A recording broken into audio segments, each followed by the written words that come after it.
Ternyata itu berkahnya Masya Allah sampai sekarang. Beliau terus ngendikan, ra'aitu Rasulullah sallallahu alaihi wasallam yusolli hakadha aqidan tarafai izari ala atiqi. Andai kan itu enggak pernah dilakukan seorang sahabat yang bersaksi Rasulullah pernah melakukan itu, maka kita akan menganggap sholat jubahan resmi seperti itu menjadi syarat sah. Pakai hem seperti ini resmi menjadi syarat sah.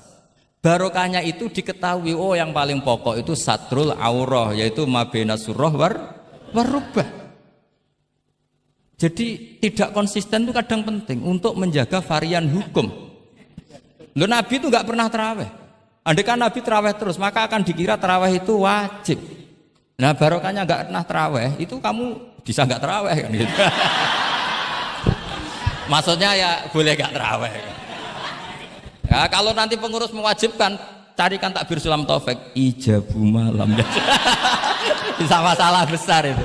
Nggak ada. Ini cerita ilmu, nggak cerita perilaku. Nggak ada. Bismillahirrahmanirrahim. Allahumma sholli wa sallim ala sayyidina Muhammadin wa ala alihi washabihi ajmain. Amma ba'du. Semoga semua di sini dimaafkan Allah Ta'ala. Karena ganggu wong top. Top cara pangeran, angger mukmin ya top.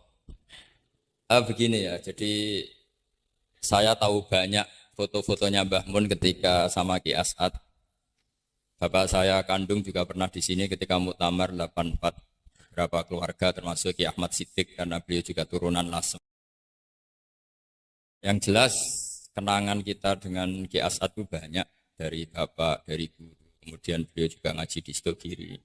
Saya juga dapat keluarga Stokiri, banyaklah hal-hal. Tapi yang saya pastikan memaklumatkan diri sebagai Mahat Ali itu entah keangkuhan, entah jujur. Karena Ali itu maknanya kelas tinggi. Kelas tinggi itu bisa kelas tinggi ilmunya atau kelas tinggi ya macam-macam.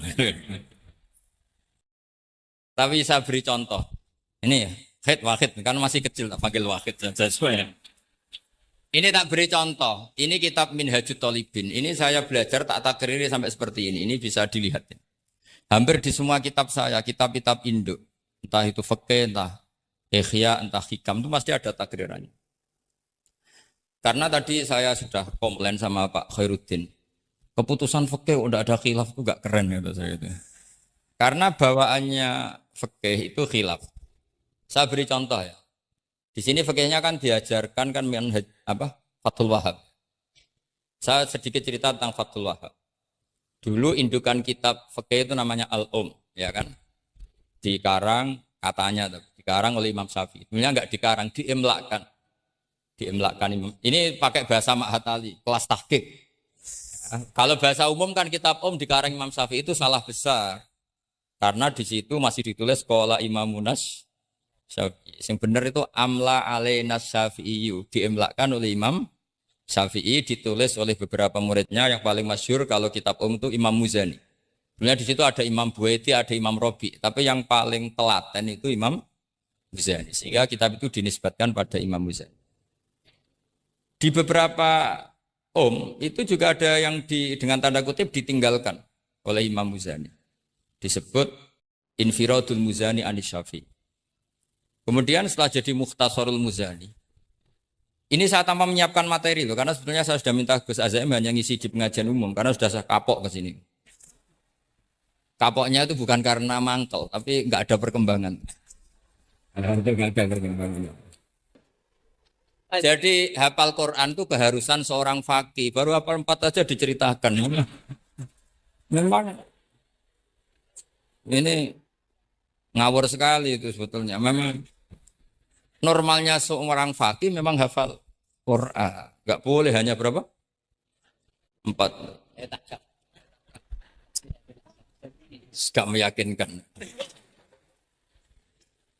Nah, Mukhtasarul Muzani itu ada beberapa hal yang beliau beda dengan Imam Syafi'i. Kemudian disarai namanya kitab Nihayatul Matlab fi Dirayatil Madhab oleh Imam Haromain. Saya punya kitabnya dan tak pelajari. Oh, ini maklumat. Bukan niat sombong, ini niat cerita fakta. Nihayatul Matlab fi Dirayatil Madhab. Kemudian Imam Haromain punya murid alim alamah yang saat itu belum suka tasawuf. namanya Imam Ghazali. Beliau akhirnya menulis Al-Basit, berhubung Mak Hatali sinau Basit gak pati iso, mergo kegeden digenti Al-Wasit. Al-Wasit ya ora pati disinaoni digenti apa? Al-Wajiz. Alhamdulillah kayaknya Pak Khairuddin juga gak punya. Punya kitab Wajiz. Wahid punya? Wahid, Wajiz? Berapa halaman itu? Kitab Wajiz itu. Berapa halaman? Tebelnya aja kira-kira seberapa tebelnya? Ya, tebelnya seberapa? Kalau nggak tahu isinya, paling nggak tahu tebelnya. Harganya masih ingat ya? Kalau nggak tahu isinya, tahu harganya ya.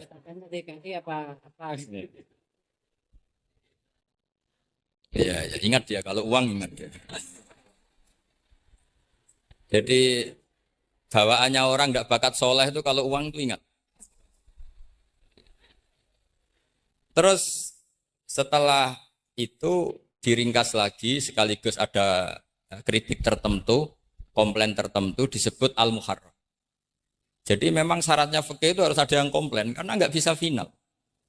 Disebut apa? Al-muharrar. Al-muharrar itu ya sudah dinamain al-muharrar yang sudah diteliti oleh Imam Rafi'i. Ada yang komplain lagi ya setengah sarah tapi setengah komplain. Namanya Minhajut Thalib. Minhajut Thalibin dikomplain lagi di era Syekh Zakaria Al-Ansori. Dari masdar dengan jamak mudzakkar salim diganti manhajut tulab. Ya maknanya sama, minhaj sama manhaj maknanya sama, thalibin jamak mudzakkar salim, tulab jamak taksir. Jadi asli ini yo cara Jawa mau akal-akalan tok, minhajut thalibin jadi manhajut tulab. Kemudian manhajut tulab itu dikarang sangat ringkas. Sehingga yang baca itu tidak paham. Mu'alifnya akhirnya dengar-dengar kalau anak-anak Matali itu tidak paham. Akhirnya terus manhajut tulab disarai sendiri oleh Syekh Zakaria Al-Ansori. Jadi Fathul paham. Loh alhamdulillah ya masih banyak yang enggak paham. Padahal sudah sarah. Artinya sarah kan gampang. Ya tidak paham itu bagus kan. Kita ngaku tidak paham tawaduk. Daripada ngaku paham enggak paham, mendingan ngaku enggak paham kan. Kemungkinannya dua kalau ngaku enggak paham. Mungkin tawaduk, mungkin betul adanya.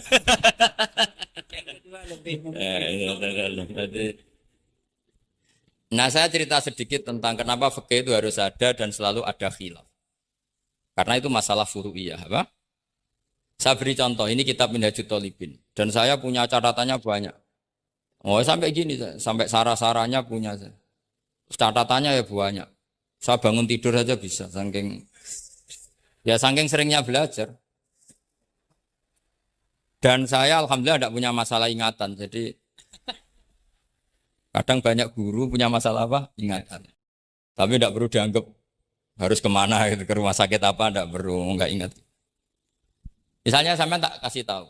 Siapa paling pintar? Jagomu tak bedaan. Yang namanya sujud misalnya. Sujud itu apa coba? Secara lughat. Wat'ul jabhah alal ardi.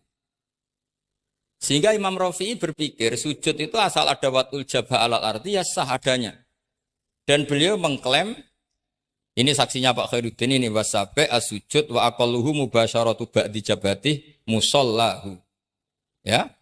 Beliau hanya mengatakan wala yajibu wat'u yadaihi wa rukbataihi wa qadamaihi fil azhar. Wala yajibu. Ini kalau enggak percaya, apa baca? Masuk tarakum bisa ya? Coba baca. Wala yajibu supaya wat'u yadaihi pakai nada Indonesia jangan nada negara sebelah coba. Wala yajibu wa rukbataihi wa qadamaihi fil azhar. Jadi menurut Imam Rafi'i ketika sujud itu tidak harus watul yad, tidak ada watul rukbah, tidak ada watul. Nah, karena secara lughat yang namanya sujud itu ya seperti itu, watul jab. Dan sujud itu sudah dikampanyakan sedemikian rupa bentuk apa ketertundukan tertinggi yaitu dengan watul jab. Artinya posisi kepala di bawah pantat. Tapi terus Minhajut Thalibin, padahal Imam Rafi'i ketika ngarang itu menyebut fil adhar dalam kitab Al-Muharrar. Terus kultu kata Imam Nawawi al-adhar wujubuhu. Ya masyhur kan karena Imam Nawawi berdasar riwayat umirtu an asjuda ala sabati al-humin al-jabha